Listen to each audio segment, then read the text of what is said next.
Hello' বন্ধুসকল, আজি মই আপোনালোকলৈ লৈ আহিছোঁ এটা নতুন ৰেচিপি। ৰেচিপিটো হৈছে গাহৰি মাংস। চাওকচোন মইনো কি ধৰণে বনাওঁ গাহৰি মাংস। পিঁয়াজ লৈছোঁ মই 400 গ্ৰাম, পাতল পাতলকৈ কাটি লৈছোঁ। মাংস লৈছোঁ মই 1.5 কেজি। প্ৰথমতে কেৰাহীটো ভালদৰে গৰম হ'ব দিছোঁ। তাৰপিছত তেল 100 গ্ৰাম দি দিছোঁ। তেলখিনি এতিয়া ভালদৰে গৰম হৈ গ'ল। তাৰপিছত পিঁয়াজখিনি দি দিছোঁ। পিঁয়াজখিনি এতিয়া ভালদৰে লৰাই দিছোঁ।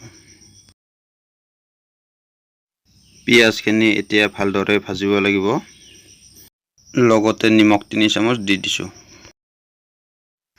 পিঁয়াজখিনি এতিয়া ভালদৰে ভাজা হৈ গ'ল। মাংসখিনি এতিয়া দি দিলোঁ। এইখিনি এতিয়া ভালদৰে লৰাই দিছোঁ। কেঁচা জলকীয়া 4-5টা দি দিছোঁ।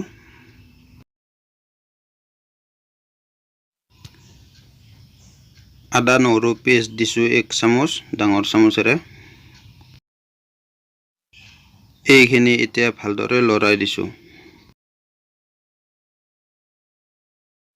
মছলা দিছোঁ মই হালধিৰ গুড়ি 2 চামুচ, কাশ্মীৰী পাউডাৰ 3 চামুচ। এইখিনি এতিয়া ভালদৰে লৰাই দিছোঁ।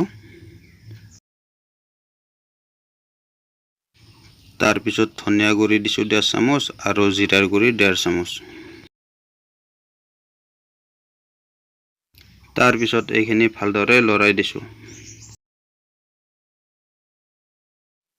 মাংসখিনি কেৰাহীত লাগি নধৰাৰ কাৰণে অলপ পানী দি ভালদৰে ভাজিব লাগিব। 25-30 মিনিট।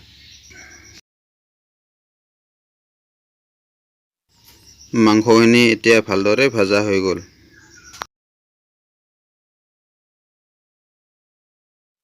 মাংস অনুযায়ী পানী দি দিছোঁ।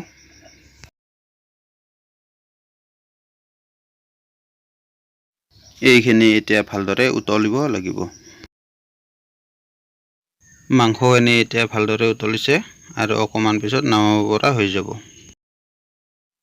গাহৰিৰ মাংস তৈয়াৰ হৈ গ'ল মোৰ। বন্ধুসকল, মোৰ ৰেচিপিটো চাই ভাল পাইছে যদি লাইক কৰিব, শ্বেয়াৰ কৰিব, কমেণ্ট কৰিব আৰু যিসকলে মোৰ চেনেলটো ছাবস্ক্ৰাইব কৰা নাই ছাবস্ক্ৰাইব কৰি দিব।